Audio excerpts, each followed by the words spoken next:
And before I introduce Tarek Fatah, some of you received flyers. So on Monday, April the 28th and Tuesday the 29th, we're having two final talks of the academic year, and they should be good. We have David Hirsch, who's a professor from Goldsmiths College, and he'll be speaking about sort of the academic environment, the atmosphere in the United Kingdom, and issues of the teachers' union and aspects of anti-Semitism. And then we have Gunther Kelly. That's not his picture, by the way. He's a younger scholar, and he just did a major study. He was at the Technical University in Berlin. He's now a fellow at Tel Aviv University, but his home university is the Technical University of Berlin, so this is actually incorrect information. I'm sorry about that. And he did a very important study looking at Muslim youth in Europe and their perceptions of Jews and anti-Semitism. And it's a very important study, and he'll be speaking about that. Today we are in for a treat. It's a great honor to be able to introduce you to Tarek Fatah. Mr. Fatah is a well-known author and columnist in Canada and internationally. He has a regular column in the Toronto Sun, and he hosts a weekly Sunday afternoon talk show, which is very popular, on Toronto's CFRB radio station. He's a well-published author. He's written many books, including Chasing a Mirage, The Tragic Illusion of the Islamic State, which was a runners-up for the prestigious Donor Prize in 2008. And while his second book, which was when I first came across Tarek Fatah's writing, is The Jew Is Not My Enemy, which won the Helen and Stan Vine Award in 2010 for literature. And that, to me, was a refreshingly honest, well-thought-out, analytical book on how Pakistani society is changing and sort of the emergence, if you will, of contemporary anti-Semitism. It was a very important book. Tarek Fatah was born in Pakistan in 1949. He was a student leader from the left during the turbulent 1960s and 70s, and he was imprisoned twice by successive military dictators in Pakistan.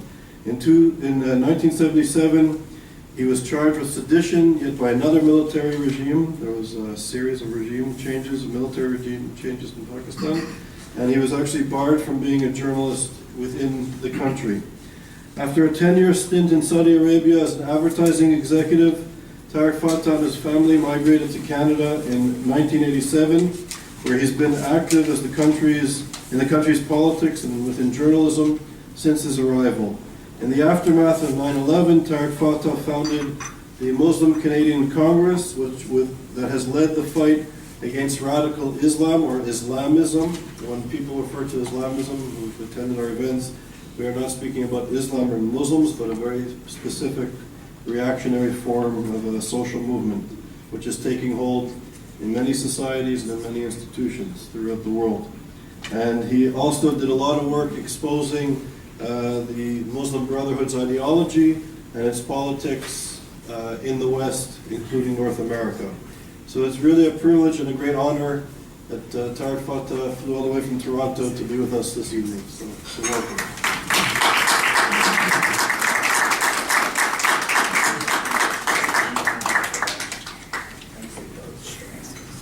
Thank you very much for your kind words, Charles. I very rarely speak from prepared notes, and I did prepare one, so if I tend to digress, do excuse me.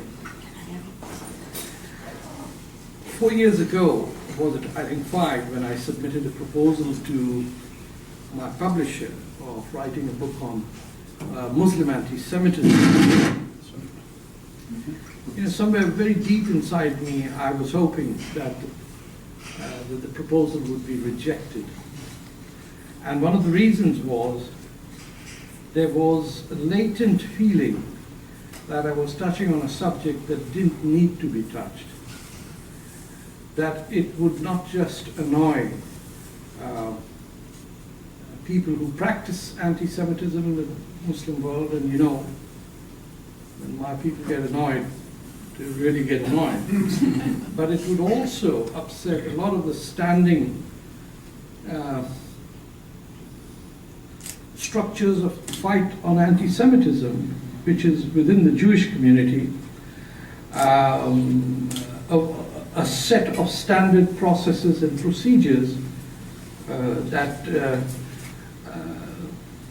within Jewish organizations, that if you rattle too much, they too get disturbed. It's almost as if one was undermining their authority in this area. But unfortunately, the book was, proposal was accepted, and I had to then, start researching. I think there's an echo here, which almost sounds as if he's listening up there. Yeah. Yeah. Okay. I could do that without the microphone. Anyway, so if you need to understand the contemporary Jewish ignorance about anti-Semitism, I would suggest that in the next week follow the elections in Quebec, where the established Jewish organizations are firmly allied with some of the most hostile anti-Semites, and I don't use that word, Jew haters is a better word to describe those people, oblivious of the fact that their partners in their so-called interfaith peace dialogue are the real force of evil and the haters of the state of Israel and Jews in general, but because they are socially conservative in their alliance over circumcision and how cattle are slaughtered, there is a bizarre alliance between these two. So as long as the most hateful elements in Muslim society are allied with the rabbis and the leaders of the liberal Jewish organizations, they get these free trips to Israel every 3-4 months taken around, but you rarely ever see the Jewish community, say, talking to comedians or architects who are Muslim, or anyone else who's not ugly enough to be considered and not an authentic Muslim. So you have to fit into a certain profile of yards of cloth and lots of facial hair for the official Jewish leadership to accept that you are representative of the Muslim, and therefore, in order to have peace and brotherhood, you do this dialogue together. So support of Sharia primarily came from Jewish organizations in Canada. And in this week's election in Quebec, the single biggest North American political force fighting Islamism is being attacked by even the ADL. Just yesterday, they issued a statement saying that the Parti Québécois is anti-Semitic because one of the members of parliament said something about the kosher tax or something like that. But they dare not ever raise their voice against all those born in Canada, born in Quebec, born in America, Jew haters who speak fluent English, but blue mascara, red lipstick, and stilettos always gives you away as a moderate Muslim. So you never can figure out, he doesn't sound or she doesn't sound like an anti-Semite. Why? It's a brown-skinned person talking in fluent English. Couldn't be. Has to be moderate, you see. We walked around with Occupy Wall Street, so they have to be postmodernist. And in doing that, anti-Semitism's real force is hidden from the very victims. And in my research, I found that most of the Jewish community still is stuck in viewing anti-Semitism the way it was in the 20s or the 30s or the 40s and the 50s, a European construct, and has not yet graduated to understand that anti-Semitism's central fulcrum has shifted from Berlin to Baghdad. It is beyond their comprehension. Now, Jews may be a people of the Levant and the Middle East, but unfortunately they are so westernized and so integrated into European and American societies that they have lost any connection in the understanding of what it is to say, 1,000 times something. Of course, you could say it's 942 times greeting to you. Those are beyond our comprehension. And when I say our comprehension, it is those who are fighting this evil, hate-filled agenda, which is so easy to pursue because there are just not enough Jews to protest. You could be a hateful of Jews in China. You would not run into a Jew in 3 generations, right? So the primary source of Jew hatred today is Pakistan, where there are no Jews. So most people who kill Jews or want to kill Jews or slit the throat of Daniel Pearl have never met a Jew in their life till they kill him or her. In doing my research, then I'll just share with you some of the things that blew me away.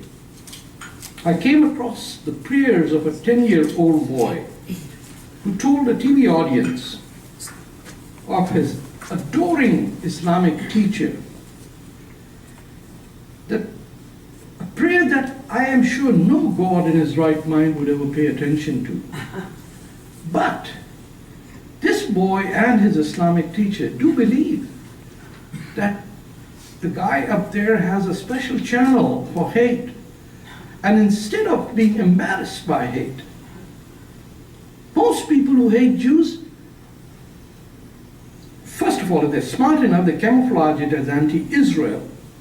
Or they would say, we are not against Israel, but we are against Israel's expansionist policies.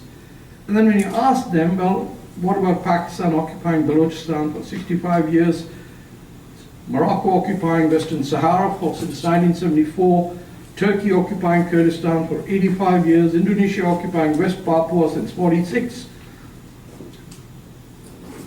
There's a gap and a silence in it, almost says, was there a Jew involved in that occupation or not?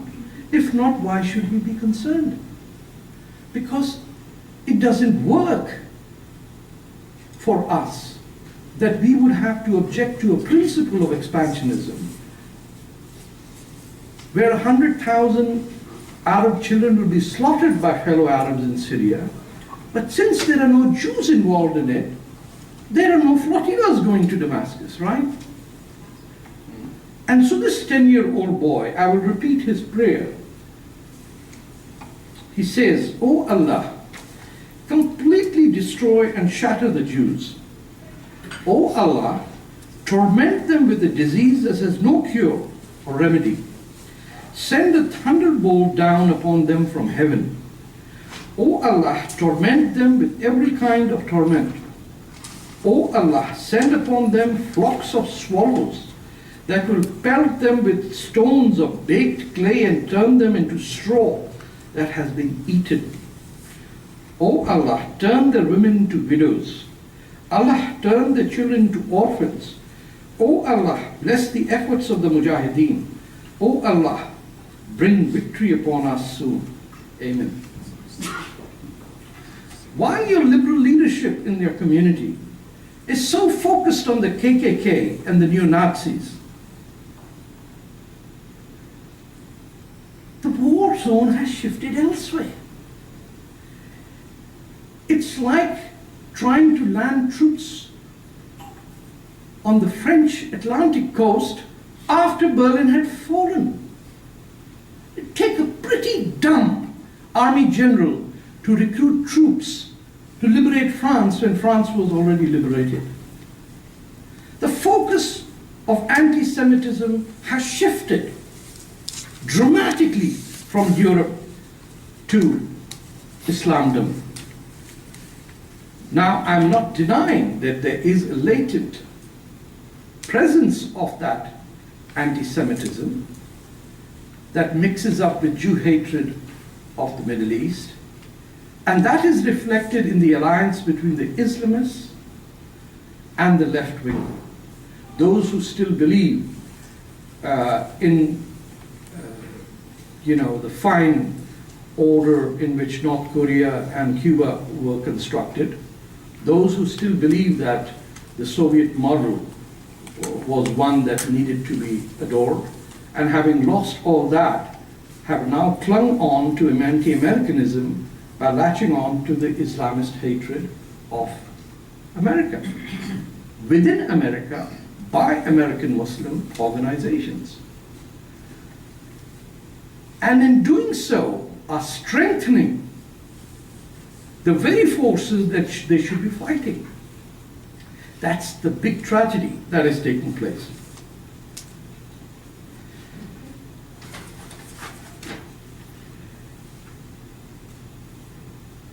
And during the research of my book, I wondered, is this, and I didn't just wonder, I firmly believed, that is it Israel's presence in the West Bank that is an impetus to Arab hatred of the Jew? And as a strong supporter of the Palestinian cause, since I was 15 years old, I researched this with a fair degree of intensity but objectivity.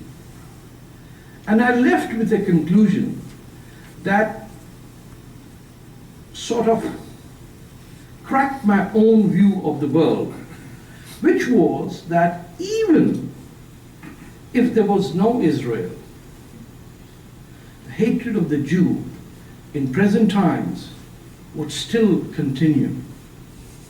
Because most of the people who are imbibed in this hatred of the Jew are not at all concerned with the welfare of the Palestinian. It is their representation of what the United States of America and Western civilization represents. And in their state of mind, it is the Jew that epitomizes all that is vulgar about gender equality, about secularism, about the fact that you can deny the existence of God even while being a Jew and an Israeli citizen, or that you could be a Karl Marx, or you could be the most right-wing economist. And all those aspects of Western civilization can easily be attacked and undermined if the target is clear. And that is why Israel and the Jews are attacked, not because they are present in West Bank, or at that time even in Western Gaza, in the Gaza Strip, but because it is the easiest, most target in their contempt for Western civilization, whether it is Galileo or Voltaire or Rousseau. By the way, today's decree from Saudi Arabia that all atheists will be considered as terrorists. I hope you read that. The good news is that Cameron finally has come around to investigating the activities of the Muslim Brotherhood in England, and Canada's immigration minister has announced that Pakistan is a state sponsor of terrorism. Now, of these three news, I don't know which one is the April Fool's joke. I wish none of them are. The first one is, but it shows that people are considering. But coming back to the issue of Israel's factor and triggering Jewish hatred, I do feel it provides oxygen to Jew hatred, but I do not feel that if Israel didn't exist, that Jew hatred would disappear. And I'll give you a quote exactly from a leading Egyptian cleric who on January 17, 2009 said this on television. So quite instructive. He says, and I quote, "If the Jews left Palestine to us, would we start loving them? Of course not.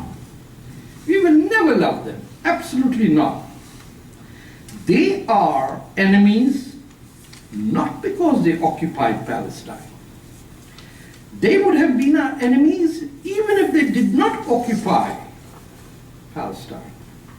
You must believe we will fight, defeat, and annihilate them until not a single Jew remains on the face of earth And the cleric tells the audience, it is not me who says so. This is what Prophet Muhammad said. And then he quotes the Prophet. Judgment day will not come until you fight the Jews and kill them. The Jews will hide behind stones and trees, and the stones and trees will call, O Muslim, this is the stones saying, O Muslim, O servant of Allah, there is a Jew behind me. Come, kill him. As for you Jews, the curse of Allah upon you, the curse of Allah upon you, whose ancestors were apes and pigs. You Jews, this is not Prophet Muhammad's quote, this is the cleric now saying, the curse of Allah upon you, whose ancestors were apes and pigs. You Jews have sown hatred in our hearts, and we have bequeathed it to our children and grandchildren. You will not survive as long as a single one of us remains. Now, if you're writing a book and your primary research runs into this, there's a natural impetus for anyone who is secular and is trying to be fair to say, well, maybe this is on the outer fringe. Maybe these are the nut bars of Louis Farrakhan spread all over. But that's not the case.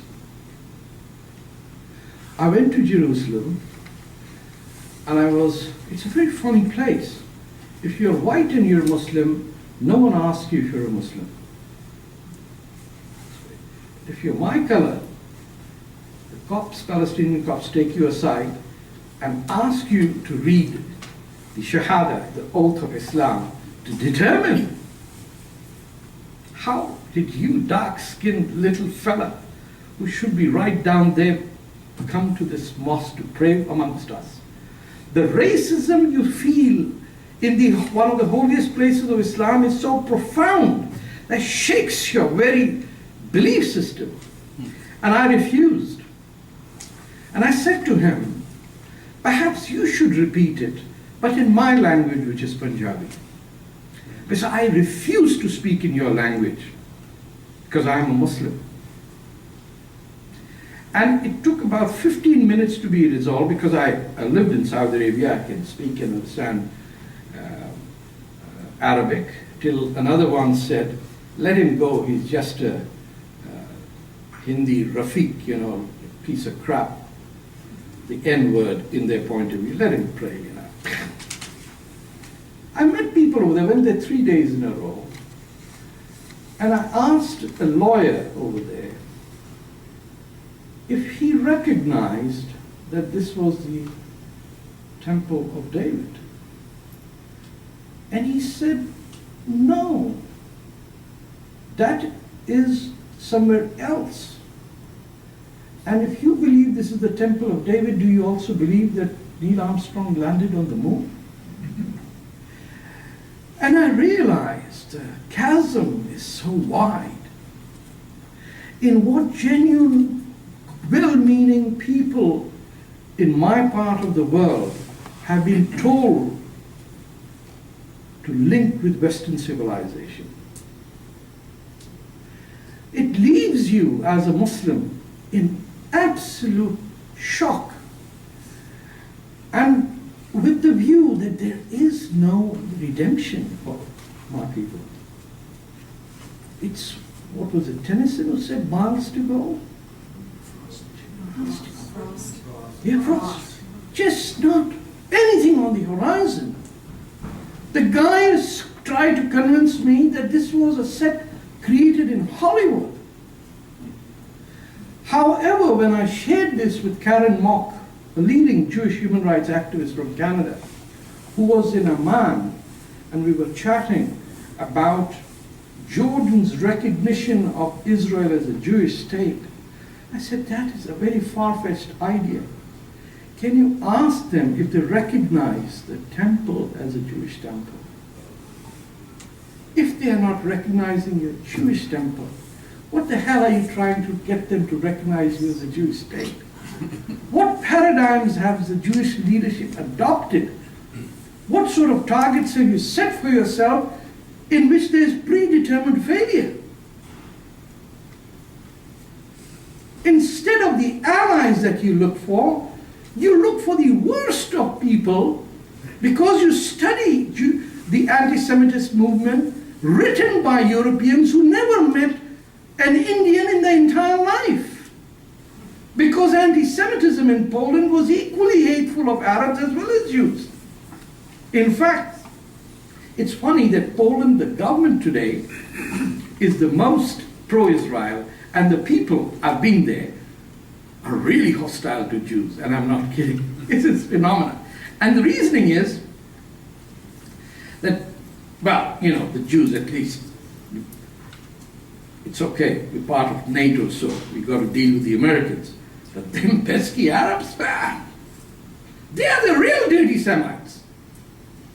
And this confounds the leadership of the Jewish community in Warsaw.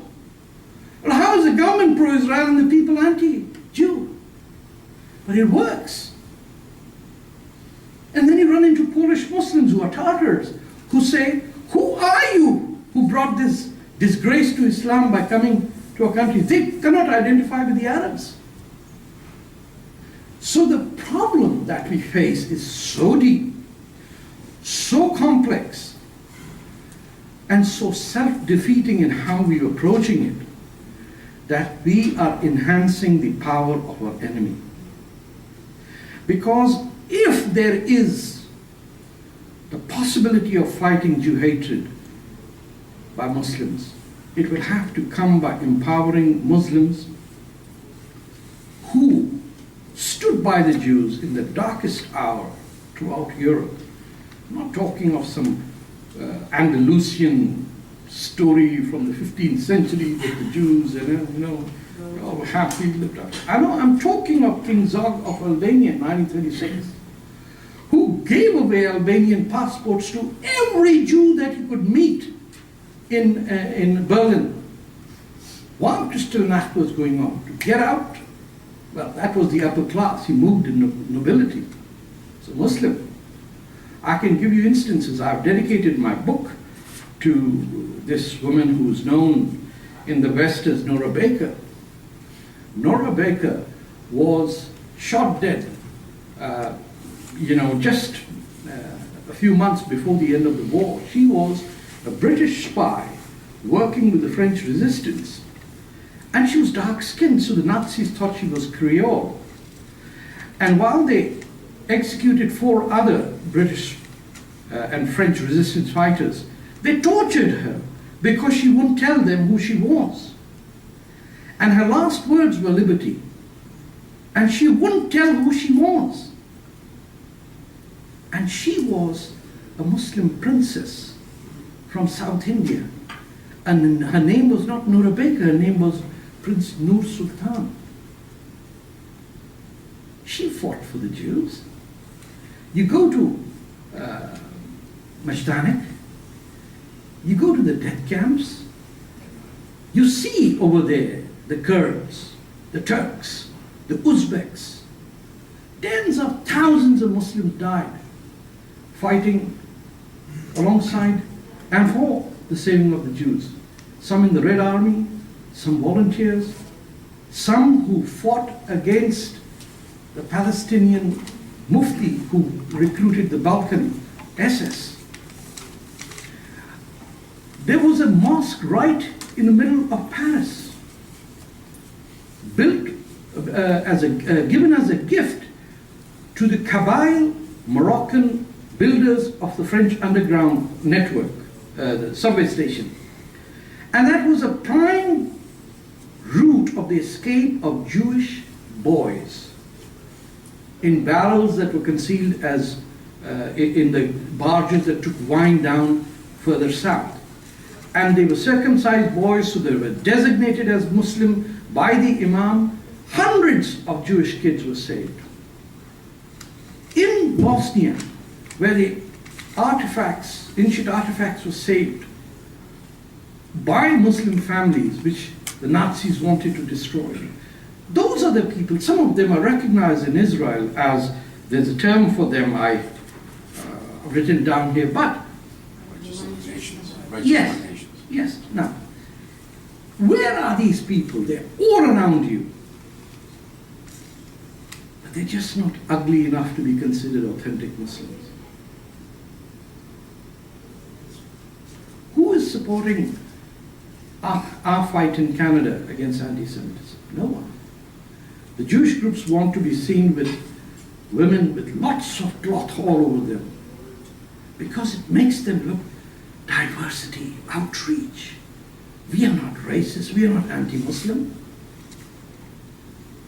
When Jew hatred is planted by the Muslim Brotherhood, why is the Jewish community reluctant to take on the Muslim Brotherhood and Islamism as a fascist ideology?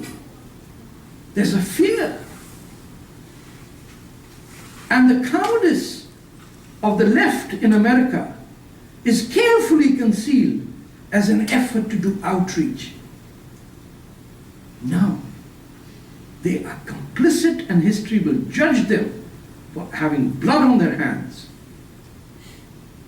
You remember the bombs that were targeted at Chicago synagogues. That was a few years ago. Do you know who busted that conspiracy? It was a Saudi man in Saudi intelligence who on his own alerted his colleagues in the States that this is what my people are about to do. Many people were saved by this guy. He was a Muslim, driven by a concept of humanity. And the only way this can be done is secularism.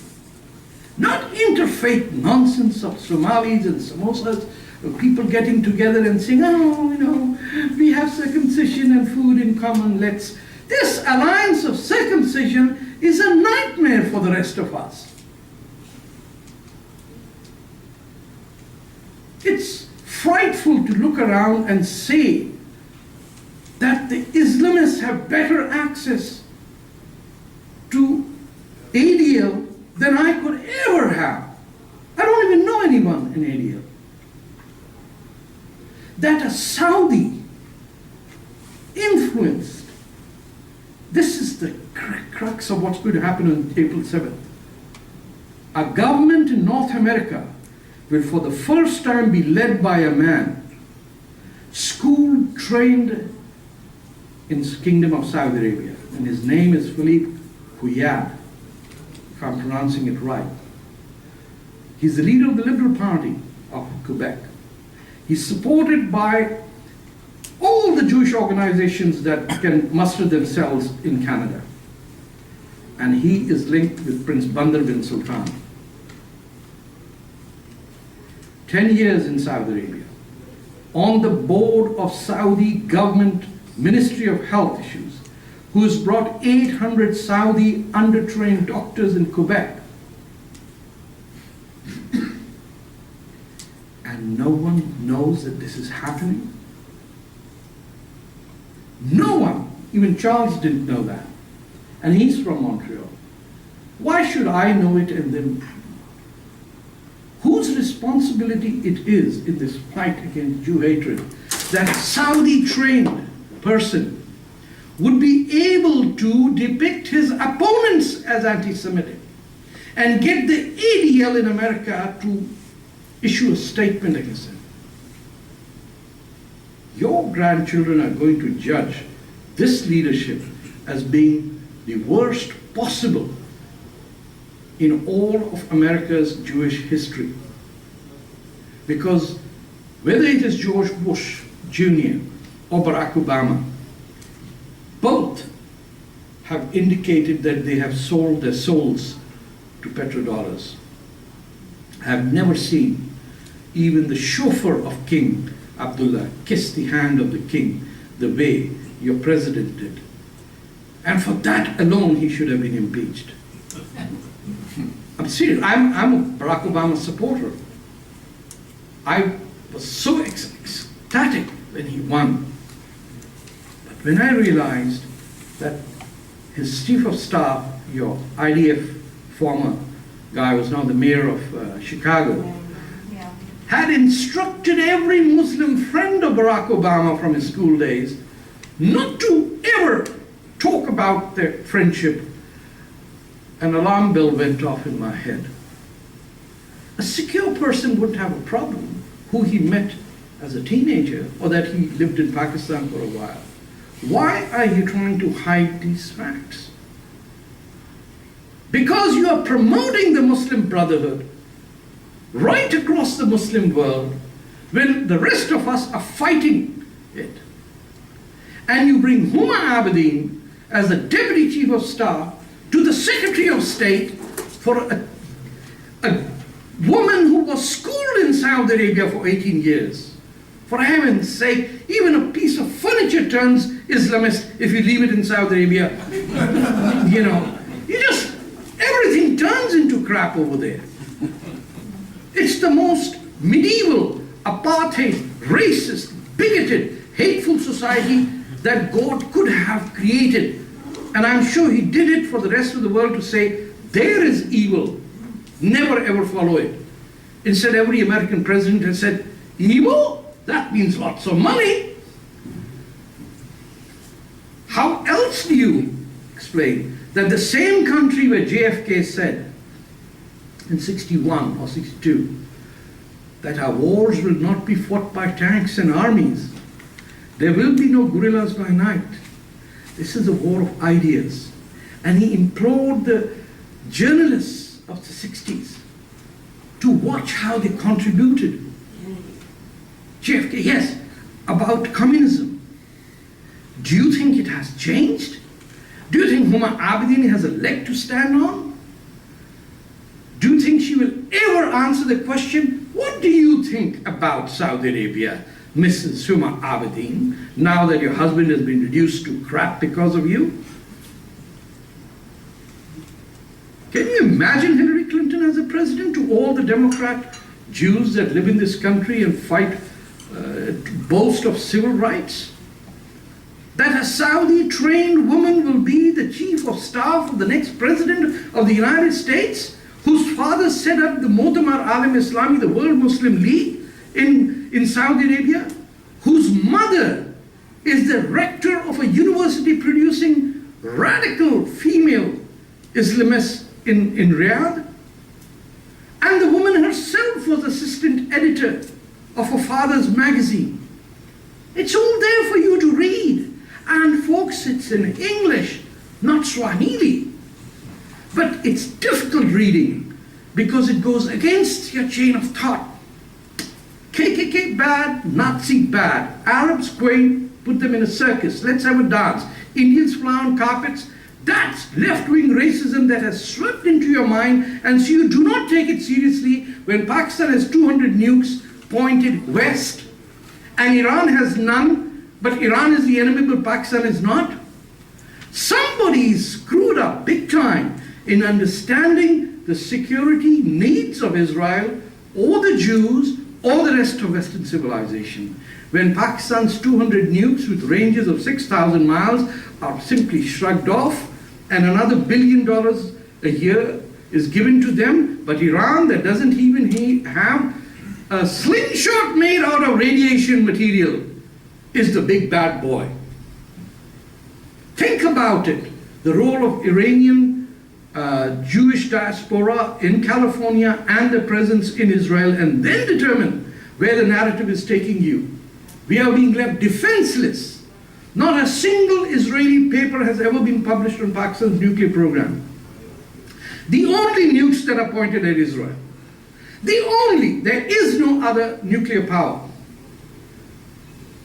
Why does Pakistan need nukes and delivery systems with 3,000 and 6,000 kilometers?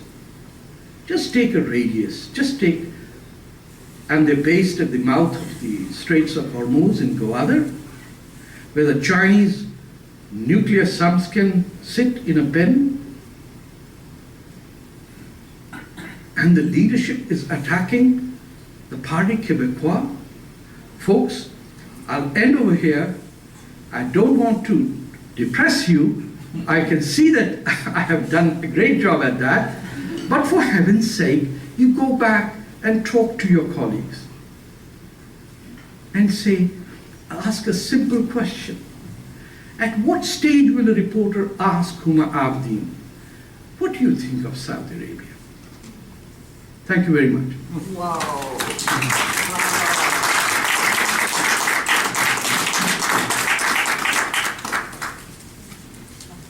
So it's not the most provocative thing you had to say, but I'm confused by what you did say about Huma Abedin. Yes. You said that her husband got into trouble because of her. And she hasn't said anything about Saudi Arabia. But why would one ask Huma Abedin rather than a lot of other people? Because she's chief of staff of the Secretary of State. If Kissinger's chief of staff was the son of a Nazi, would you have allowed that? Her father is the founder of the Mu'tamar Alam-e-Islami, which translates to the World Muslim League, which is the international arm of the Muslim Brotherhood funded by the Saudis. Died. Now, second point, mother and father both come to the United States of America. If a son is born, most Muslim parents are okay. He's going to date a few girls over here, he's a nice guy. When a girl is born and the parents take her back, I can bet you that family is hardcore anti-West. That's what they did. Huma is born, they take her straight to Saudi Arabia. Not to Pakistan, not to India where they were from. I was there all 10 years when this family was there. They were known as having, tight links with the Saudis. Look at some of the people associated with the father. Let her comment on what happened, and why not? We ask all sorts of questions with everyone. Hillary should be asked this question. How do they deal with her marrying a Jew? He converted to Islam. It doesn't take much for a Jew. You come prepared. You don't even have to go anywhere. Wiener converted to Islam? Of course he did. How else would any cleric arrange a marriage? How does it work? Like, is this rocket science? I'm not talking about rescuing Apollo 13. I'm just telling you, how do Muslim women marry non-Muslim men? My daughter did so. The guy goes in there, abracadabra. No, not necessarily, but boom! Becoming Muslim is very easy. It is one of the most fascinating faiths on earth. All you got to say is there's a God and Muhammad is prophet. You don't even have to know the Quran. Most of Muhammad's followers became Muslim before the Quran was revealed, so Quran is not essential even to Islam. Dare I say, but I could validate that. So you go there, you ask a number of people. She's not the only Muslim who's married a non-Muslim. Let's have a survey, starting with many of my nieces. So, attacking KKK and neo-Nazis is going to make you feel good. Dealing with the real SOBs is the tough job that requires you to be in the uncomfortable lane, to drive on paths that are not metal roads. That's a bumpy traffic in a 1952 Chevy truck. Sorry, yes. I was going to ask you, first of all, you touched on something. Would you speak up so the rest of us can hear what you say? I was going to say, first of all, you touch on something which I think is important for people to understand, that people can convert. It's not like a Jew could become a Nazi, Yeah. a Jew could become a Muslim. Yeah. So it's not a racial issue. It's a Yeah, you'd still be a Jew, but you'd be a Muslim Jew. You'd be a Muslim Jew, yeah, but Yeah. it's a racial, it's not a racial issue, it's a religious issue. So the point that it's a religious issue, can you give us some background on how that drove anti-Semitism, and is there, for lack of a better term, like a Vatican II effort on your part to try to get a more moderate view? Look, the essence of Islamic literature, the opening of the Quran, is a very beautiful verse when read. It's Surah Fatah, as we say. It's really good to read it. If you look at the translations or the interpretations, smack in there are the people who went astray, and in brackets the Jews, and the people who are untrustworthy or something, the Christians. It's written there. That's how you kickstart your world into Islam. Now, I'm sure there must be other texts who say nasty things about other people, but those people do not exist anymore. So if somebody said something about the Hittites in, say, the Indian Vedas, there are not a whole lot of million Hittites saying, I'm offended, no cartoons about me. No, they don't. The only people who are abusing other people as a religious text are my people. I hate to admit it, but there's no reference in the Jews about Muslims because they didn't exist, right? So you got away scot-free. You're talking about that's the nature of the beast in a chronological survey. Now, if somebody is a Muslim nationalist, that means he could have bacon and drink whiskey and never go to the mosque, but he could be a Muslim nationalist. That's the Tariq Ali types. You don't even believe in God. You don't even believe Muhammad existed or horses can fly. Yet you're a Muslim nationalist. What does it mean? You're imbibed in the notion that life actually begins after you die. You've got to understand this. There's not a single believing Muslim, if he's a believing Muslim, and if there are over here, correct me, who doesn't believe that life begins after death. So that's your fundamental belief. Now I have to die to live. That's why there is no problem recruiting suicide bombers. You're dealing with a death cult employed by a fascist movement that's invoking the word of God. And what are you doing in return? Send in the bombers. You're bombing, killing mosquitoes. I'm begging you to drain the swamps. The easier part is draining the swamp, but there's no money to be made. It's not that you're going to give out a contract to McDonnell Douglas and, this corporation and that corporation. But when you have to kill mosquitoes, boy, each mosquito costs you about $1 million that you borrow from China to kill that damn mosquito. And then it comes up again. And then you hug King Abdullah, kiss his hand. And he says, Iran, bad boy, easy word to pronounce, 4 letters. Me, complicated, Saudi Arabia, I don't know. It's really dumb that the President of the United States goes to a country whose king's daughters are pleading to him, help save us because we've been in prison for 40 years. 15? 13. Sorry? 13, sorry, 13 years, my apology. She's 40 years old, sorry, the princess. I'm glad someone's giving up with the princesses. How can a president go there and not talk about that? And then leave and the next day atheists are terrorists is the decree that comes out. There's no shame. There's not even there'd be more pain on his face if the Red Sox lost, I look at it and I say, what sort of people are these? Then I remember that till 1941, the Americans didn't want to join the war. There's money to be made. The head of Krupp's Corporation, KRUPPS, was speaking to Congress at a time when Britain was being bombed and Manchuria was occupied and Mussolini had taken over Ethiopia, and Haile Selassie was begging the Americans. But they said, no, money's to be. What about those jays? What about the, giants and all sorts of gladiators that you pay billions to perform, and that stops everything. Can you imagine on the Oscars, CNN stopped for 18 hours while something else was going on in the Malaysian thing? They said, 18 hours we will not talk of those 2 arcs or this triangle over here. You billboard down journalism to the level where Walter Cronkite will never be born in this country again. Never.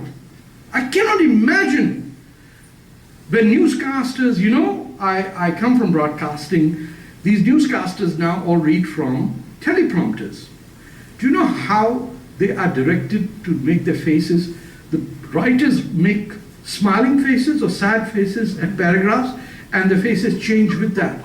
Look at CNN and Fox and tell me if I'm wrong. Oh, the loved ones. I hate the word loved one. In 2 or 4 weeks, the loved ones of the Malaysian, the loved ones, it's written, and then they have a teary-eyed look, then they smile, then they have a teary-eyed look. This is Walter Cronkite's children. Lord have mercy on this country. You got Bush, then you get Obama, and now what do you have, Hillary Clinton? I bet you, all of you should migrate to Canada. Honest to God, at least we've got leaders that have some spine. Yeah. That, huh? I'm serious. I'm a left-wing NDP, but I'd vote for him. Sorry, yes. I've often wondered about Abadi. Yes. My personal theory was that she was allowed to marry Wiener because as a method of infiltration. And can you authenticate the fact that he converted to Islam? He wouldn't even know, ma'am. Pardon? He wouldn't even know he converted. Oh. Okay. Yeah, it's my son-in-law. You asked him, he said, what? Did I convert? It's the abracadabra and you're done. But do you think that it's part of the infiltration? Absolutely, I have no doubt about it. Okay. I have absolutely no doubt that every fluent English-speaking American is more dangerous than the ones who have a deep Arabic or Indian accent when they come here. If the guy has an accent, chances are he loves America. If his kid is fluent in English, chances are you're in trouble. Have you had threats against you? Oh, don't worry. I'm a cancer survivor, so I don't worry about threats anymore. If he couldn't do it, these guys can't either. Someone had a hand at the back and I missed them. Yeah, go ahead, sorry. Yeah, I was actually wanted to, when you said about, every Muslim believes that life begins after death. I'm a Muslim. Yes. And, all the Muslims I know, I don't think they believe in that.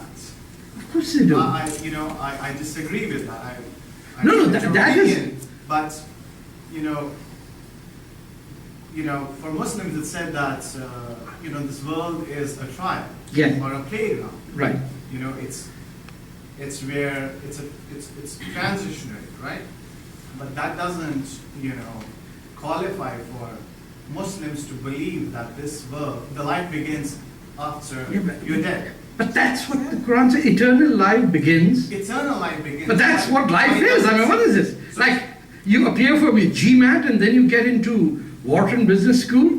The GMAT is not the MBA. So does that mean, until you don't qualify the GMAT exam, you're not living? Your life starts before you hit the GMAT exam. I tell you, if you've done GMAT, you're not living.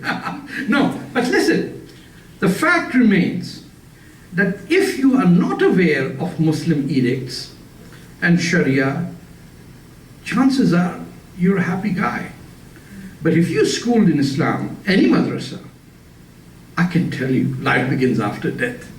And here, it's inconvenient truth, but all the pleasures that we miss, the bars, and the dancing girls, and the strip models, and, the booze, the girlfriends that we were never allowed to date by our parents, don't behave like an American. We brought you to America to behave like the Brazilians. Oh, but they have a better party. So, no, back to Pakistan I'll send you.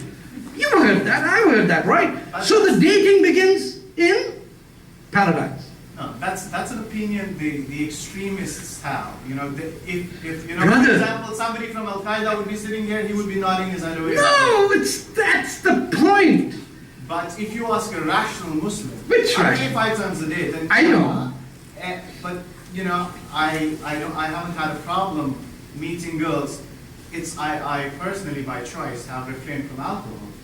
But we need to consider these things as I understand. very important because they convey a different message. Here's the point.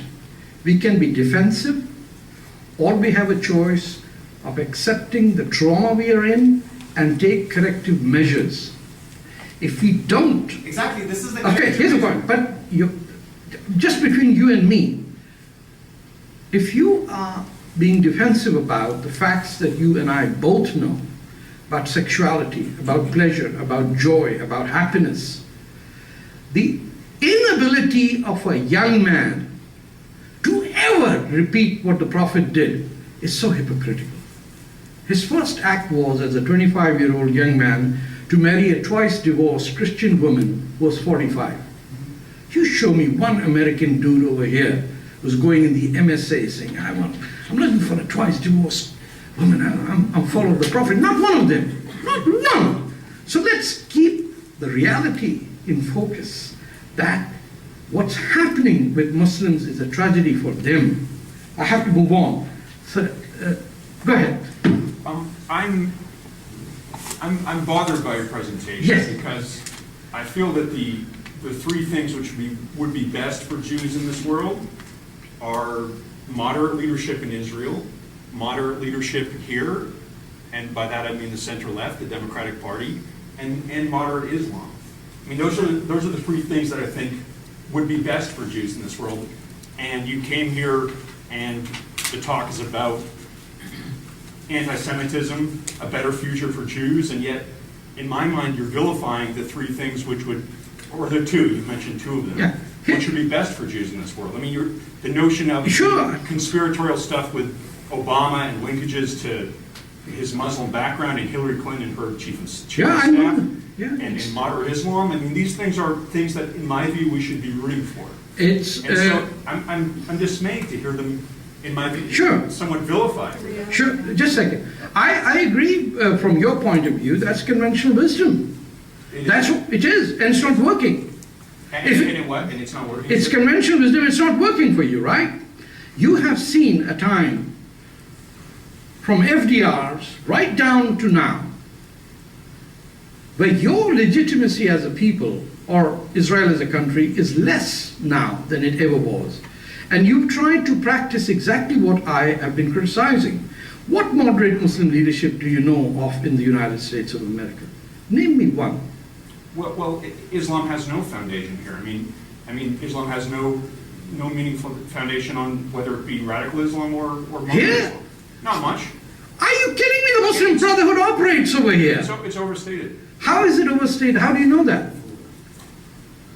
I think America is a very difficult place for Muslims to be, whether they're Are you radical kidding or me? You think Fareed Zakaria is having a great problem in this country? Khalid Hosseini is a bestseller for 3 years in a row? You think he was victimized? That is why his book is number one? It's true. It's true. America is a good place in cosmopolitan areas for Muslims. That's true. That's true. And where are the Muslims being persecuted, sir?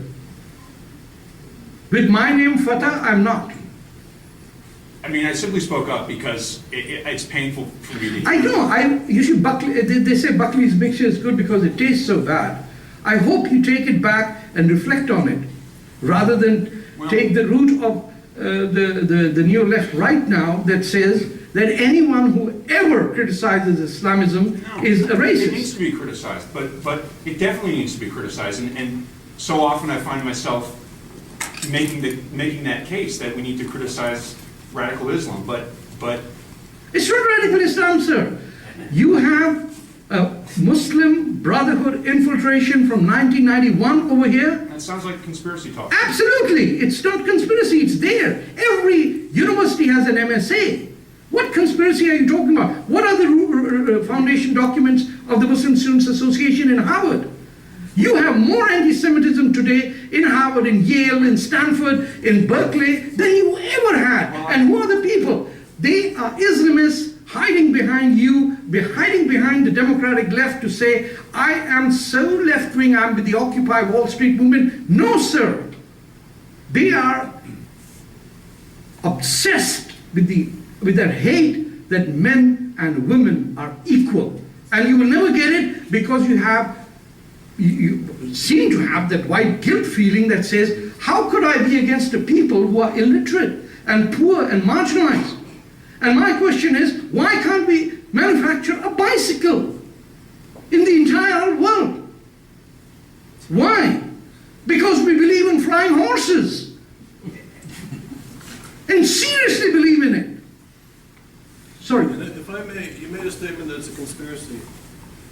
Given this is supposed to be a scholarly gathering, what do you base that on? Is that your impression, your personal opinion, or can you rely on? Sure. I ask you a question. Yes, sir. Can you rely on any scholarly analysis that would claim what Mr. Fatah has been saying is just conspiracy and lies? I suspect there's some truth to what he's saying. Okay. But there's a lot of books that have been written where this is borne out, including Mr. Fatah's book, which I don't think you've read because You're right. you would have maybe critiqued some of his factually based, footnoted, referenced sources. So to come here and say it's conspiracy, with all due respect, it's a seminar in a building in Harvard. All criticism is very welcome and encouraged, but do it with some knowledge. Thank you. Sorry. Okay. As someone who, as many people in this room have probably done as well. Could you speak up so that everybody can hear what you say? Yes, I'll try. As someone who, as many people in this room have probably experienced at a personal level, that is of anti-Semitism, I appreciate you bringing forward your viewpoints about how the political system has fallen short on helping address this issue. However, you're talking about within your culture that it's the moderate Muslim, whether practicing or not, that we have to be concerned about. I always feel that education is the best way to address it. Not that the Muslim Brotherhood is fostering all this anti-Semitism, hatred of Jews, of Western ideas, but what can be done to address how to combat this other than going after the political leaders, going after Hillary Clinton and her chief of staff, after going after Obama. I think it has to be done at a more of a grassroots level, like seminars like this, but also how do you talk to the people and educate what the real political atmosphere is about, that Jews aren't the enemies of the whole world, that the United States, while we are definitely consumers of most of the resources of the planet, I mean, those are the things that we have to address. Those are the things that need to address to change the world's culture. I agree with you completely, but let me put the facts on the table. Where I come from, where I was born, Pakistan, and I relate to India more than Pakistan, or Arabia, where I lived for a decade, I never met an uneducated person who was anti-Semitic. You never met Never met an uneducated person who was anti-Jew. Every anti-Jewish person that I have met so far is highly educated. Now, which is not saying that education breeds hatred against Jews. What it suggests is that as long as the Egyptian farmer or the Pakistani peasant or the guy in Balochistan, in the mountains, is linked with his religion as a moral compass, where he tells that to his children, don't lie or don't steal, the path stays fine. And hence, till the Second World War, there is no indication of Jew hatred in a place like Pakistan. Karachi had a thriving Jewish community. Peshawar, of all the places, was a place where the Jews of Central Asia, after the communist interaction, were welcomed. In Peshawar, the best neighborhoods were Jewish. And whether you were educated or illiterate or peasant, the Jew was considered the epitome of knowledge. So in 1956, the best-selling movie in Pakistan, 1962 was a movie called Yehudi Ki Ladki, the daughter of a Jew. As kids, I remember my sisters dressing up that way. It was more of a gladiator, Roman type story adapted from the West. But can you imagine today, after rise in education, an Arab or a Muslim country making a movie where the daughter of a Jew would be the heroine or the good person? It's not possible anymore. What is happening fundamentally to this is the 1973 war and the oil boom that enriched a very hostile anti-West culture of Saudi Arabia and the Gulf Arab states with enormous wealth, with which they bought places in universities, chairs at Georgetown College. Many of the staff members of the State Department are trained by chairs funded by Prince Talal. Even amongst the Arabs who used to come to India, by the way, 40s and 50s to study, I never, ever heard, even in 67, in the war, I met the first Palestinians in 67, I never heard somebody being anti-Jewish. I'm talking about the Popular Front guys, the Marxists. This phenomena is post-1973, and you have to study it back to the empowerment of Saudis to invest and buy.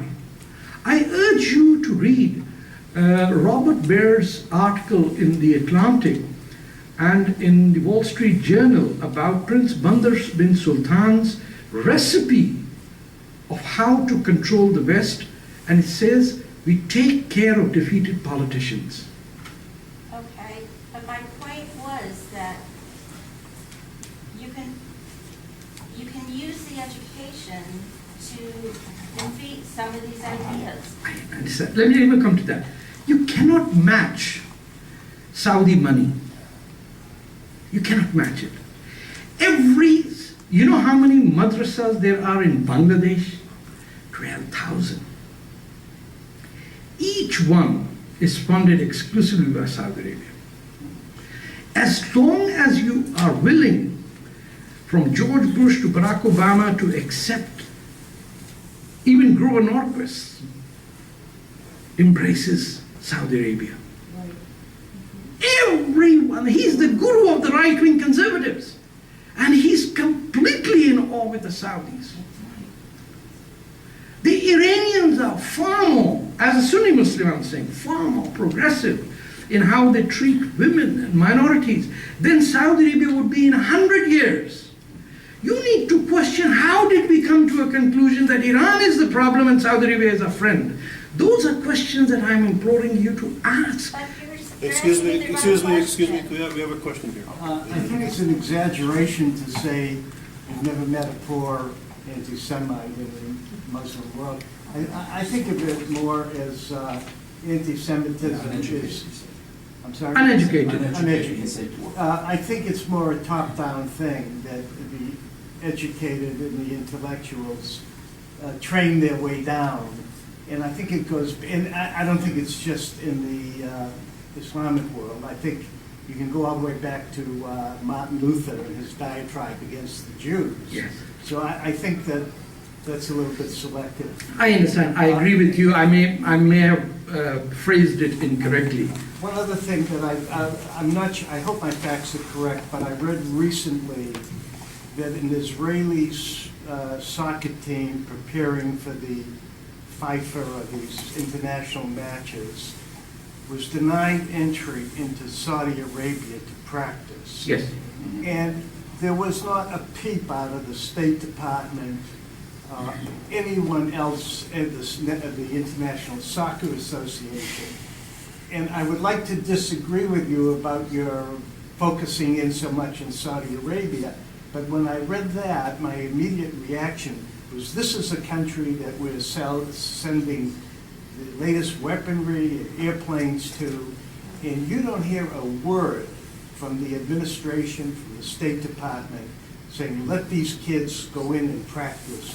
And so that, to me, proves that you're absolutely correct. And sadly, I think that Saudi Arabia is, where it starts, the top-down approach. And I think Let me make a prediction that Saudi Arabia will one day break up. It's not a country. Will break up because, just as a background, up to 1925, there were two countries in what is called Saudi Arabia: the Kingdom of Hijaz and the Sultanate of Najd.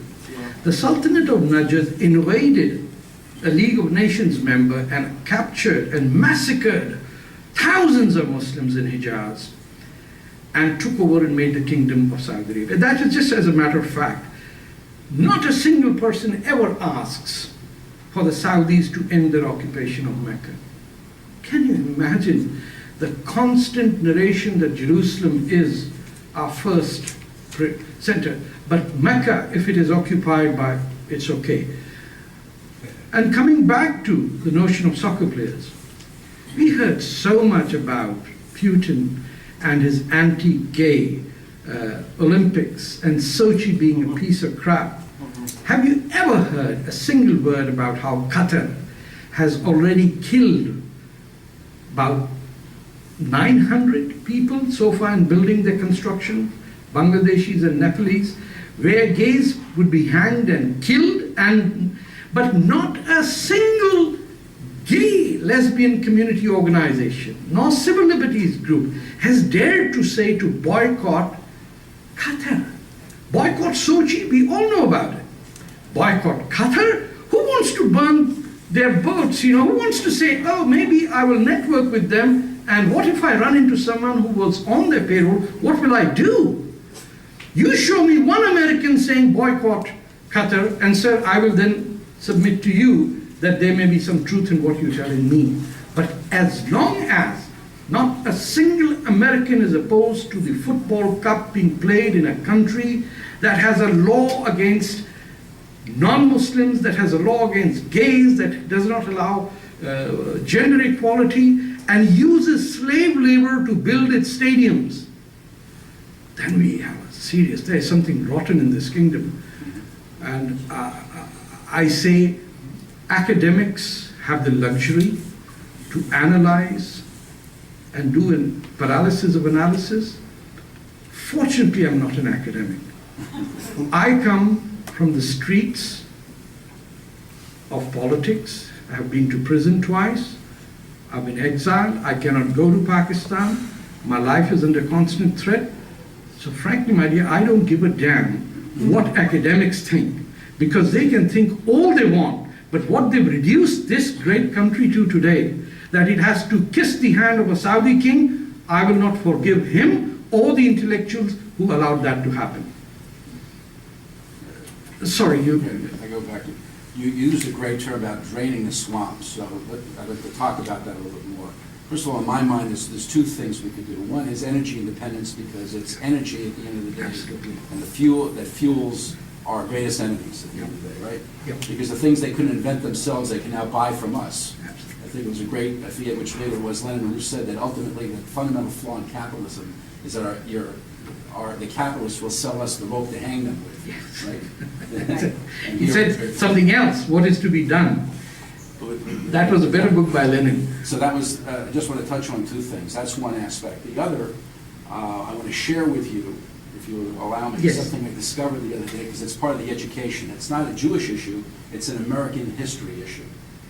I had read a couple months ago that Keith Ellison, who is the first Muslim Yes. congressman, when he took his oath of office, he asked specifically if he could be sworn in on the Thomas Jefferson Quran. Yes. I don't know if anybody had heard about that. Oh, yeah. Yes, yes. We know. So the Thomas Jefferson Quran. So it forced me to kind of read the background on all that and why Thomas Jefferson had an English version of the Quran. And the long and the short of it was, immediately after the Revolutionary War, we had a big debt. We got rid of our Navy. He was tasked to go to France as the ambassador to France to promote trade. And our boats, our merchant ships, a lot of Massachusetts merchant ships, were trying to do business in the Mediterranean, and they had to pass through the Straits of Gibraltar and hug the Barbary coast. Mm-hmm. So they were being attacked by Islamic pirates called the Barbary pirates. Hmm. So he began negotiating with he was asked to negotiate with the ambassador of Morocco. And the Bay of Tunisia, The Bay of The Tunisia. Betsy. What? yeah. It was the Betsy. That's right. Yeah. So he was confronted with him telling him, I mean, you probably know the story better than I, but it's an important story for people to understand. He was being told that you cannot pass through Islamic lands without paying as an infidel, Americans as an infidel, without paying us the Jesus tax. Therefore, we're going to continue to do that.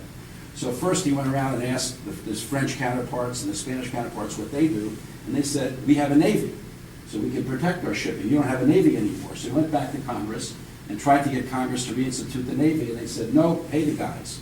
Pay them whatever it takes. So every year the payment kept going up, The hostage taking continued. And by, I think it was 1799, when the whole U.S. Congress had a budget of $7 million, we were paying $1.2 million of that to Barbary It was, pirates. the figure was 25,000 a year. But, no, And John Adams kept was, asking. it went up. But the reason for the Quran by Jefferson was John Adams asked him very specifically why. Right. He said because it is our duty, and it is in the it is our Quranic duty. It's the Quran. So he had to, So he had to buy the he Quran had to buy the Quran in what English is in order to deal with it. But But at the end of the day, but I want to give you a punchline to it Yeah. from an American. Yeah, this is an American story. It's not a Jewish story. It's an American story. Okay, what happened after that is that the United States ultimately, as a result of Massachusetts merchants saying we can't get crews, we can't get ships, I can't get insurance, this is crazy. It's got to be cheaper to build a navy. We rebuilt the United States Navy and commissioned the first ship called the USS Constitution to fight Islamic terrorism. The first wars were in 1801 and 1805, not the War of 1812, but those both saw action.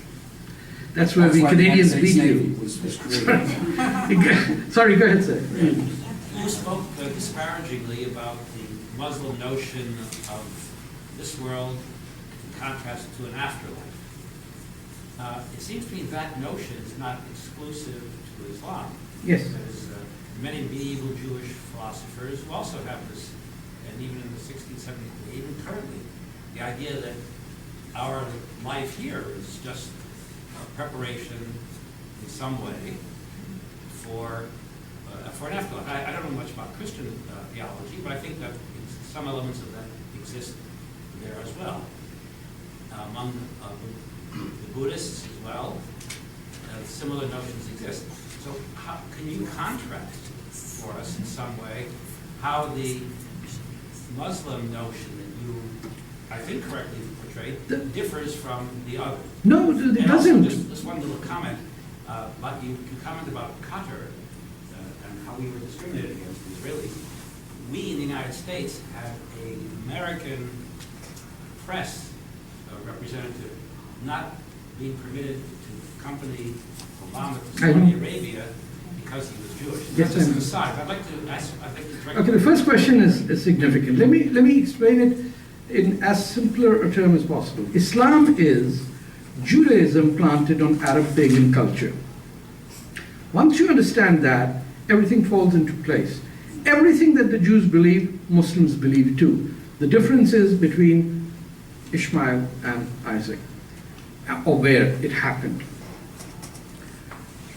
The point being that in the 16th or 17th century, before the Industrial Revolution, if people were mystified about the afterlife and took it pretty seriously, or believed in flying horses approaching the skies, or believed that a fire could speak or God could have a son, I can understand. Even today, if my grandmother or my mother or my sisters actually both believe in that, I don't have an issue with that. My issue comes when your politics is driven by that belief.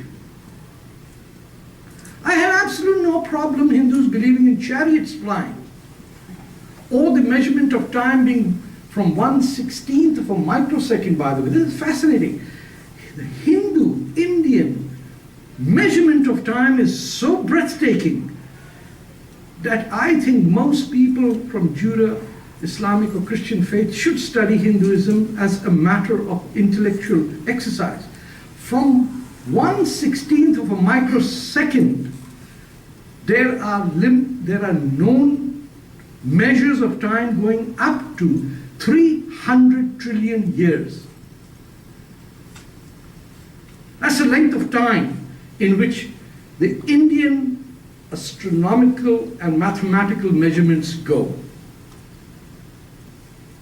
They don't believe in an afterlife. They believe in resurrection, whether it is the Sikhs or Indian-based faiths are rooted, and the Buddhists don't even believe in God. It's an atheistic faith. And all of it is fine with me. The problem is when your politics is based on that notion, when your physics is based on that, when the head of Pakistan's Nuclear Energy Commission says that we can harness energy by capturing genies at a conference of nuclear scientists, then we have a serious problem that he is managing 200 nukes while believing that genies can be harnessed for energy. Or someone produces a water-based car in Pakistan, and the whole country observes a water car day till it find out it drives you into inaction. That superstition stopped with Voltaire and Rousseau hundreds of years ago, and they just start coming up in Pakistan and Saudi Arabia. How can you pass a law saying that atheists are terrorists? That's not an April Fool's joke, sir. It may be painful. What I'm saying might be disconcerting. But the least you can do is say, since 9/11, nothing that we did worked. Why is it? Let me share with you something that was distributed away. I'll give you an example of conventional wisdom. This sort of, Mrs. Einstein distributed that to me. There are 22 Arab states and only one Jewish state in the world. This sort of conventional wisdom has been used by defenders of Israel now for a good 50, 60 years. Let me tell you something, it doesn't work anymore. You know what the same thing would work?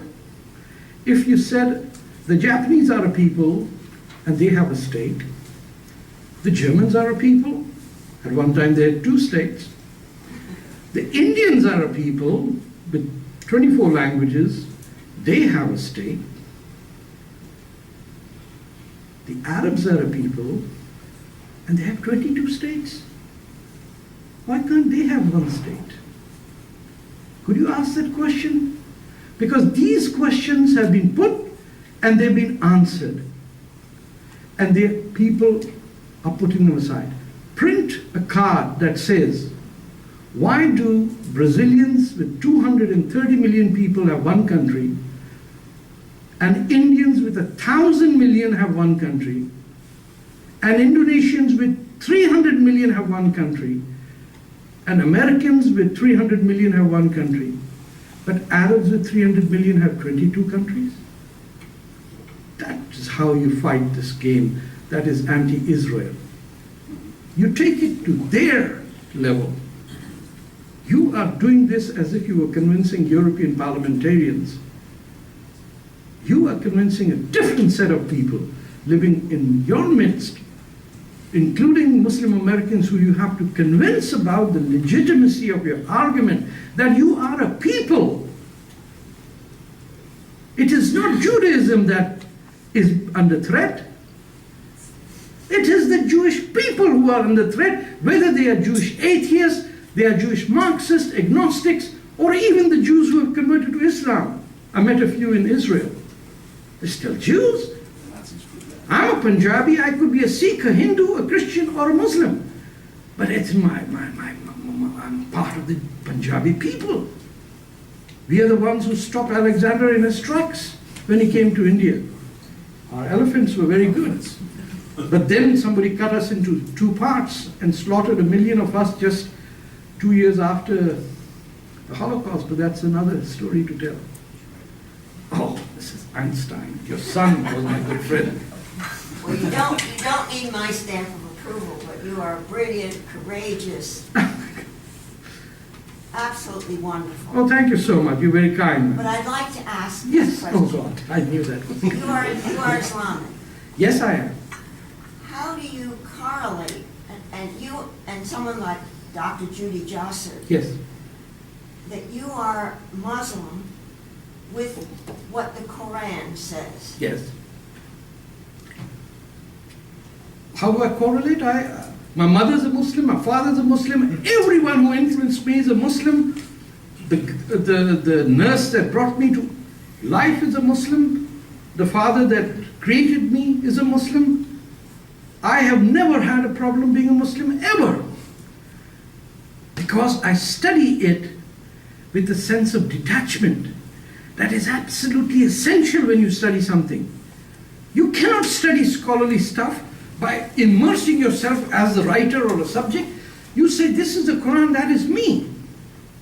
There is not a single reference, as I said, when the Quran says that the Jews are untrustworthy. Show me that line. It doesn't exist. It has been put there hundreds of years ago and in parenthesis. Right, my Muslim friend? So in Surah Fatiha, there is no reference to Jews or Christians. Yeah, he's right to the extent where, if the Arabic is translated into English, a lot of these things, a lot of these things are put into parentheses. So, it depends on the translator, what he's trying to say. The point of view of the translator. Yeah, No, not even translated, it's just plagiarization, lies being inserted into it. Let me give you one fundamental root, which I completely forgot in my speech. What is at the root of Muslim anti-Semitism? It is a story that is so disturbing, which the Jews actually don't even know about it because I've studied all your texts and there's no reference to it, that Muhammad himself slaughtered 900 Jews. Okay, there's no Jewish text to it. There's none. Okay, so here's how it happens. 200 years after Muhammad has passed away, now we got a whole lot of problem. All the caliphs have, the top advisors are Jews, which you did. The number one post with the caliph used to be a rabbi. This is right through the caliphates. And obviously, when you have unrepresentative government, you have serious problems. What did the clerics do? The story that Muhammad killed 900 Jews is exactly the same as the story of Masada. I have gone to Mecca, Medina, and stayed there to study this. 900 Jews in a death grave, and not a single body ever has come out in 1,400 years. I've studied every Jewish text written about the tribulations of the Jewish people. And mind you, one thing you can never accuse the Jews of is that they had a tragedy and they just forgot to write it down.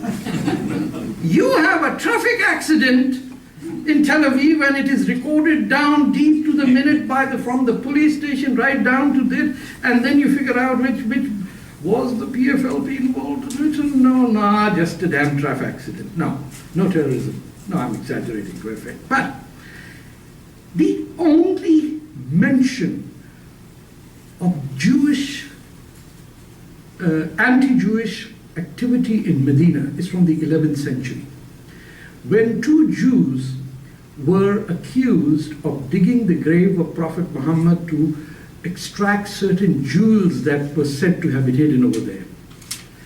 And Maimonides mentions this in the trials of the Jews of Yemen as well. There is not a single reference, and let me quote you. I'm sure everyone wants to go home, but I need to read from great 6 volumes of Jewish history, which, by the way, decorated every Jewish home in the 19th and 20th century. This is what greats had to do. I'm talking about, the book is called The History of the Jews. It's 6-volume 19th century publication. By the way, I have a copy, so nobody dare say it was not there. He says the first Mohammedans, and he writes Mohammedans as Mohammetans, treated the Jews as their equals. They respected them as friends and allies and took an interest in them even as enemies. The Asiatic and Egyptian Jews consequently treated Mohammedans as their liberators from the yoke of Christians. The Jews felt themselves freer under the new rule of Islam than they did in the Christian lands. The religion, that is Islam, has exercised a wonderful influence on the course of Jewish history and the evolution of Judaism. Now, this is written long before even the whole Zionist idea came along, and is written in the context. What year is that supposed to be referring to? 18th century. No, I know when Gretz wrote it. When is he referring? He's referring to early Islam, the Abbasites, caliphates. All right. No, go ahead. I'm interested. I'm not an expert on that, but I think there are other people that would disagree with Gretz. Perhaps you may want to point out what you've heard. See, I'm not an expert, so I really shouldn't. No, that's okay. None of us are experts in anything. That's the academic problem. But feel free. Think of it as a street demo. Aren't there aren't there recordings of Muhammad turning on some Jewish tribes? That's exactly what I'm talking about. But that was Muhammad himself.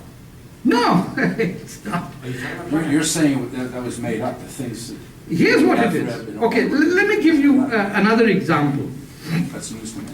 If pedophiles want to have a license to have child sex, how wonderful it would be if God told them that that's a good thing. What do you have to do? You don't have to go to Congress committee to submit for a discussion of a bill. No. You just call your resident cleric and say, can you arrange for Muhammad's wife to be six years old? He says, absolutely. And push it to 9, no problem. So Aisha becomes a 6-year-old bride. Where is the evidence to that? None whatsoever. When Muhammad, the first caliph's daughter, when he converted to Islam, we know the year, and Aisha was there. She couldn't have been less than 14. Yes, the impossibility because she was one of the converts. But if you're the caliph and you're sick of mind, coming from inbred families and have a taste for hundreds of kids and 200 wives, what do? You sanction the guy with the funniest uniform to say, bless me. And he said, pow, and thou art blessed. And now you have a scripture written 800 years after Muhammad died that his wife was 6 years old. And a whole lot of millions of kids get raped and pedophile because one guy, and why is it that when I write that Muhammad didn't kill the Jews, it is the Muslims who are upset. I'm serious. It's not the Jews who said, how dare you say that? No, the Jews started, the scholars, Professor Shlomo Avneri, the Marxist, and he said that's what was interesting is that it was Arab students in his, who came to him and said that this is very bad. Muhammad did kill the Jews. Because the Sharia text said Muhammad killed the Jews, killing the Jews becomes a sunnah. Do you understand what it means to take away from the mullahs the very idea that Muhammad killed the Jews? But look at the paradox. It's the Jews who want to believe that Muhammad killed the Jews and the Muslims as well, because both are being served.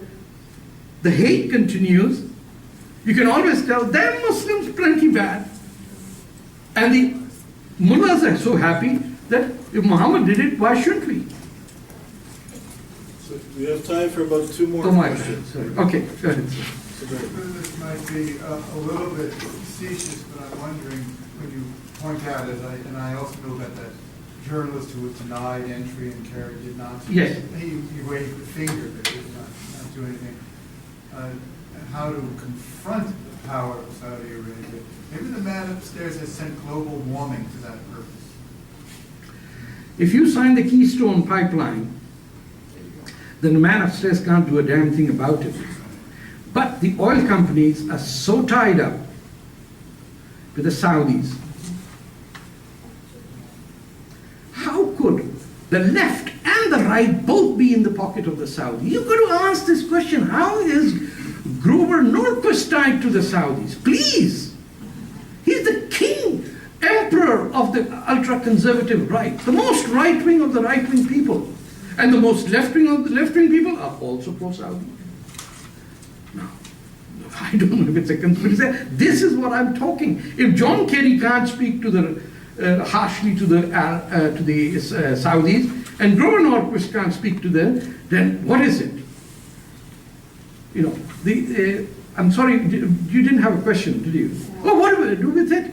I was saying hydrogen cell cars. The power of the Saudis could only be undermined when we realize that oil is poisoning the environment, and maybe there would be enough movement. Then you have, the problem is, then you'll have the environmentalists. That's the left. Yeah, that's the left. That's the left. They love the seal hunt problems that you can't even visualize, the polar bear dying and all that. Earth Day, 1 hour. I'm all for that. I come from the left. But I'm telling you, life is better when the lights are on. In Pakistan, 80% do not have electricity. They have Earth Day all their lives, man. And they say it sucks. What they want is power. And what the left is saying is, let's cut it off for 1 hour. Come on.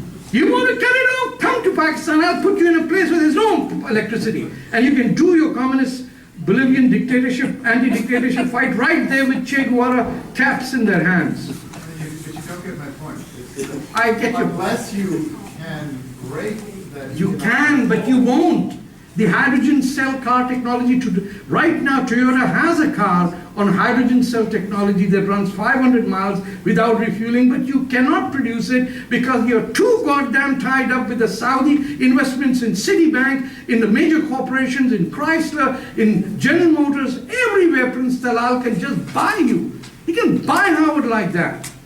How can you have Saudi appointed professors in every Islamic studies program of every major university of this country? Not a single one came from Indonesia. I mean, what is it about Saudi Arabia? How did a prince wearing a long frock come up and charm us? It's all the Nobel winners. I mean, I've lived there, for crying out loud. There are bright Saudis. There are Saudis who are in the Communist Party. There's a Saudi Communist Party I know, who brave people who are fighting this system. Like for Prince Talal to be the hero?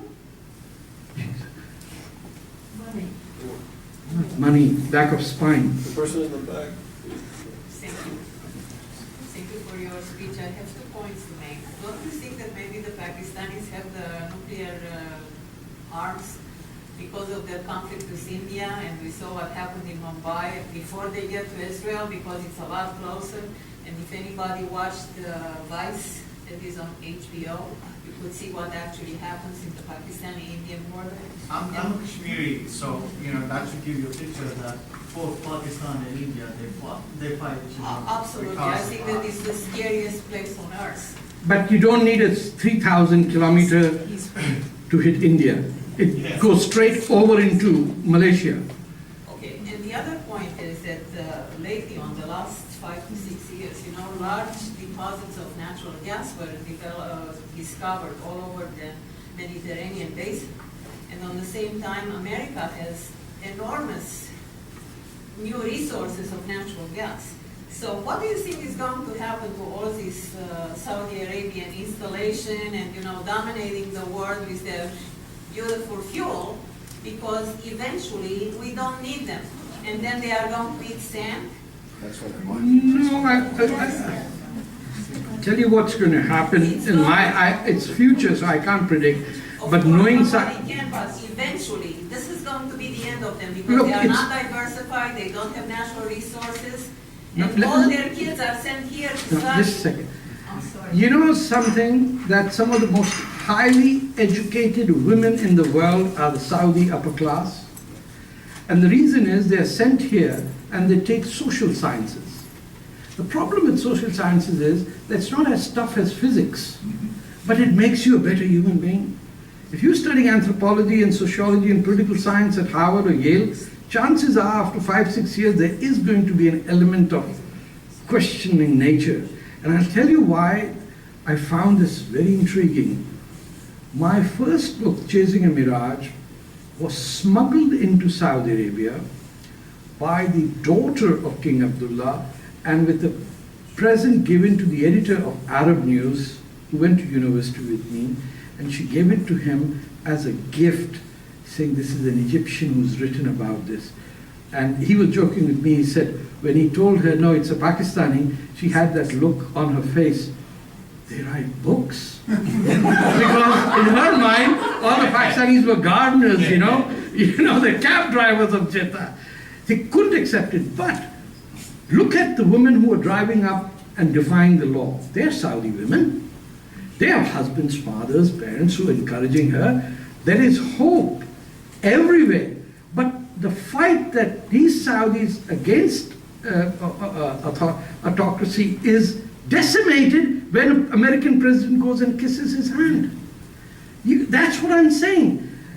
Don't despair the Muslims. The Muslims will fight your war and bring justice and peace. And it will come, actually, mind you, from India more than any other place. But you can't do that if America is giving $1.5 billion to Pakistan, who's then funding it into Afghanistan, who then kill American soldiers and the bodies come back. I'll give you one last instance of American mediocrity in warfare for you to go back home and think, well, who's running this country? It's actually 5 to 10. Okay. One aspect of the American army is a general who heads the casualty reduction center. I'm paraphrasing, I don't know the exact name. The job of that unit is to ensure tactical methods that reduce American wounded and dead. They assessed that almost 80 to 90% of American casualties in Afghanistan resulted from what is IEDs, homemade landmines, improvised explosive devices. They traced it back to 2 fertilizer factories in Pakistan that produced the material for them. They tried tracking him down where he was, the general who runs these 2 fertilizer factories, till Senator McCain found him to be living in the United States of America as an American citizen. Wow. Safely retired, First Amendment rights and everything. Can I ask? I think, no, her question. So we're going to collect the 2 questions first. The lady here, One, yes. And then you'll be the last question. And Yes. Well, you mentioned earlier that there are 300 million people in 22 Arab countries. It just shows, as an Arab and Middle Eastern and Yes. Muslim, it just shows you how divided Arabs are, / Muslims, if you want to add that too. Racism, discrimination is ingrained in our culture, whether people admit it or not. Education might help, but going outside of your social frame, your family, your community, you can wake up and realize that things are way different than what you were taught in your household or whatever, or maybe even in school. Having lived in UAE, United Arab Emirates, Tunisia, I lived also in Qatar. My parents lived in Kuwait and Saudi Arabia. I can tell you that Gulf countries are way, way more close-minded than North Africa. But now, after we had a revolution in North Africa, Egypt, Tunisia, and we have the Muslim Brotherhood, which are funded mainly by Saudi Arabia, Qatar, some people say even the US. So things are changing and they're shifting towards these countries becoming even more close-minded. And I know my grandmother had Jewish neighbors. They were very, very good together. But things are changing in Tunisia, for example, now, to a point where people are even more anti-Semitic. So, like, things are getting worse. They're not getting better. And a lot of Middle Eastern countries, Arab countries, do not allow Israeli passport holders to enter, except Tunisia, I know for sure, maybe even Jordan, a couple of other Arab countries. But that might change with time, and it will even get worse. And honestly, I don't really have a positive vision for the whole situation. Never lose hope. But let me correct you on one thing. The reason there are so many countries, Arab countries, is not because the Arabs are divided. It's because the British and the French had geometry boxes through which they drew up borders. No other place other than the United States of America has straight line borders between states. And the maximum, there would have been 2 countries, Arabia and Bilad Sham. These were the 2 countries historically that would have been. Egypt, justifiably, obviously, is a country, and the Maghreb would have been another country. One cannot say there had to be one country. It's ridiculous. The Kabyle and the cultures of the West are far different in their approach and their history than from the Gulf Arab states. But you can't lose hope. Do you know that in President Sarkozy's government, there were 4 cabinet ministers who were Muslim, out of which 3 were North African immigrants, and one was from Senegal. The Minister of Sports, Rashida Hati was her name. She was the Minister of Law. Right now in Quebec, with the Parti Québécois, there are 6 North African Arab Muslim women running. There is tremendous energy to fight this within the Muslim community. The problem, I repeat again and again, is that those who are fighting this are just not ugly enough for the mainstream to get recognized as authentic. Last question to the... I'm going to intervene just for 1 second. Yes. It would be wonderful if the 2 of you can speak, because somebody involved in the democratic process in North Africa speaking about the Americans supporting the Muslim Brotherhood. Our gentleman needs to hear from you. Yeah. You should talk. Fair enough. Cool. Thank you. Okay, yes. This is in reference to what you were mentioning earlier, that Muslims in, in East are, deprived of access to, please excuse me for saying this, are refrained from access to alcohol and sex. Now, are we, in other words, trying to, and this is not only a question to you, but a lot of people Yes. who try and associate that, with, in other words, associate these 2 things, alcohol and sex, to other mainstream religions. Are we trying to say that, a religion like Judaism and Christianity, they are okay with They don't... youngsters to have access to sex and alcohol, while as Muslims not? Because as far as I know, Judaism and Christianity and other mainstream religions, none of them, is okay with it. So are we trying to sort of belittle those?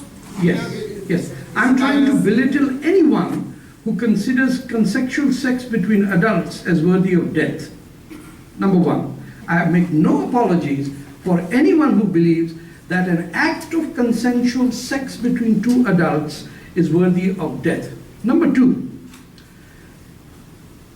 all of Islamic history from the earliest has sex written all over it, in deep detail in the texts of the Sharia and the Islamic history, from rape of prisoners of war to taking slaves as non-Muslims and raping them in public before handing them over to the state.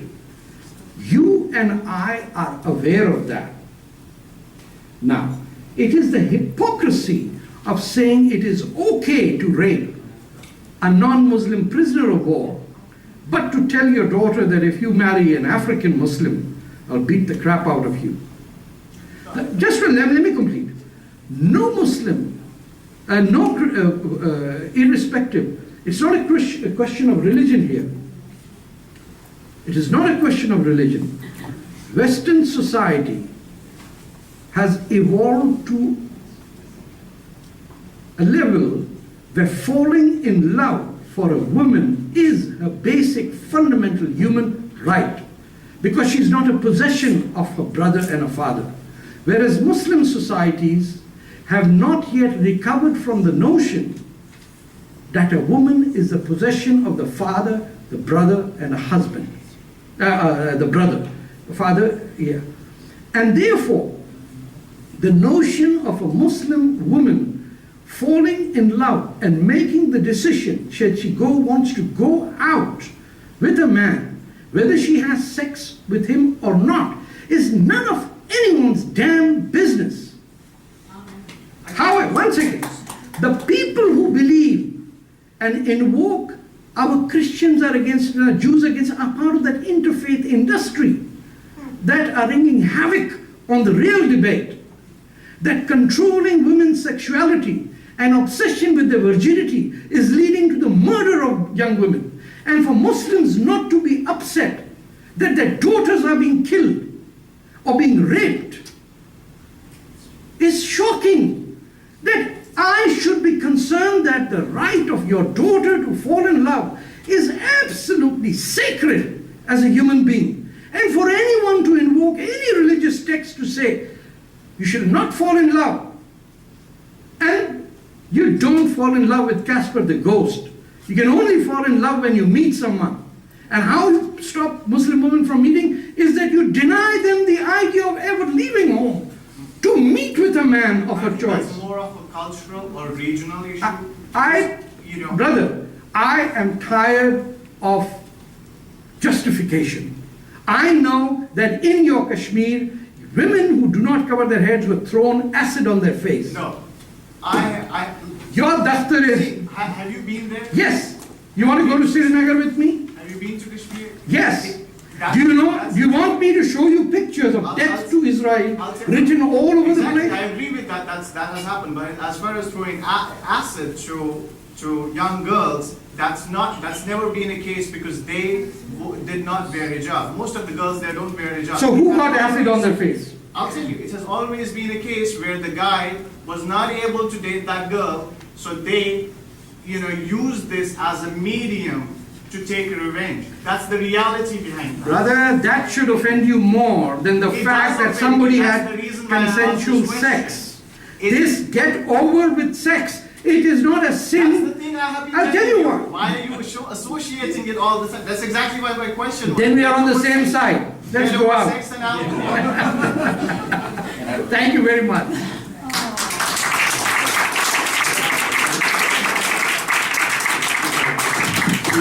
On behalf of ISGAP, thank you very much for your talk and for coming here. And a quick reminder, on April